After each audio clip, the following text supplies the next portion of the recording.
আজ আমি একটা ডুডুল আর্ট করছি। ডুডুল হচ্ছে একটা আর্ট ফর্ম যেটা একটা পেন দিয়ে শুধু হিজিবিজি কাটার মতো। অ্যাকচুয়ালি এটা মানুষ এমনিতে বসে থাকতে থাকতেও করে।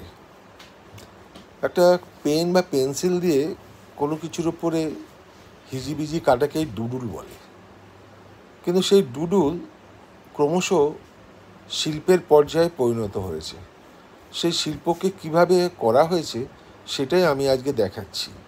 আমি এখানে কালো কালি নিয়েছি আর তার সাথে একটা মেকানিক্যাল পেন নিয়েছি, ড্রয়িং পেন নিয়েছি, মেকানিক্যাল ড্রয়িং পেন। এগুলো দিয়ে সাধারণত ইঞ্জিনিয়ারিং ড্রয়িং হয়। এই পেনের সাহায্যে আমি এখানে একটা ডুডুল আর্ট করার চেষ্টা করছি। আমি আর্টটা প্রায় কমপ্লিটই করে এনেছি, এবার কিছু ফিনিশিং টাচ দিচ্ছি। একে বলে ডুডুল আর্ট। ধন্যবাদ।